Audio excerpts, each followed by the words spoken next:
जय जगन्नाथ मु दिवाकर दास आपण मन को प्रणाम करुच्ची। शास्त्र लिखाई जे सकाळ उठी जदि नारी यही सब कार्य करे ताको लक्ष्मी बोली कहती। तो कौन करे नारी ना सकाळ उठी जदि झाड़ू करे, द्वितीय हूँ गहम पेशी करी रखे, तृतीय हूँ रोषे करे, चतुर्थ गुरुजन मान खाद्य परसे, आउे अल्प रोजगार संतुष्ट रहे। ताने नारी को लक्ष्मी बोली कह जाए। किंतु एबे तो समय बदली जाइए। सकाळ उठी झाड़ू करने दूर कथा, नारी शोबे कि उठला बेलू 11टा बाजि जाऊँ, बेले बेले 10टा हो जाऊँ। बहुत लोक अच्छा जो मैंने टाउन रे अच्छा महापुरुष लिखिते राति चाहिए दिन में शोबे समय एमती आसला। तेणु घरे कम करने लोक रखिंट। तेणु नारी मैंने बहुत डेरी उठुन जहाँद्वारा लक्ष्मी छाड़ी जाती।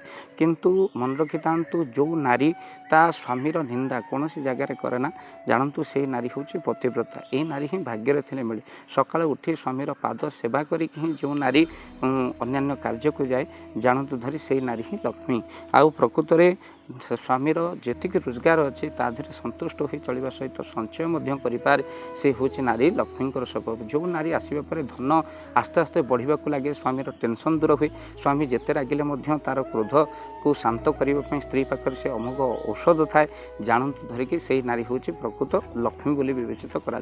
शास्त्र ये नारी मान कथा कहुई जो नारी धर्मपरायण जमी सती सावित्री परी आउ अनुसूया परी स्वामी को मृत्यु पाखर बंचे दिए। आम मृत्यु पाखर स्वामी को पछे न बंचे पारू किंतु स्वामीर सेवा एमती करूँ दुखरे सुखरे साथी हेबा हूँ नारीर प्रकृत पतिव्रतार धर्म। किंतु महापुरुष लिखिते समय एमती आसो उच्चिष्ट भुंजाई भक्षण करेंगे, स्वामी को मारे माड़, टाही टापरारे कटुक्ति भाषे, नपुंसक छाड़ छाड़। समय एमती आसला नारी मैंने कौन करेंगे ना स्वामी को उच्चिष्ट निजर अईठा देवे, कुकुर भली व्यवहार करेंगे। स्त्री जदि चाकरी कर स्वामी को माने पूरा निजर बश कर ही रखी अर्थात कटु व्यवहार ही करुच्ची। अन्य लोक मान आगे स्वामी को एभली गाली करुच्ची जो भली भाव में लोक मैंने देखिए अत्यधिक स्त्रीटा एमती स्वामी कौन व्यवहार कर। तेणु से नारी घरे रहिले घर लक्ष्मी छाड़ी जाए।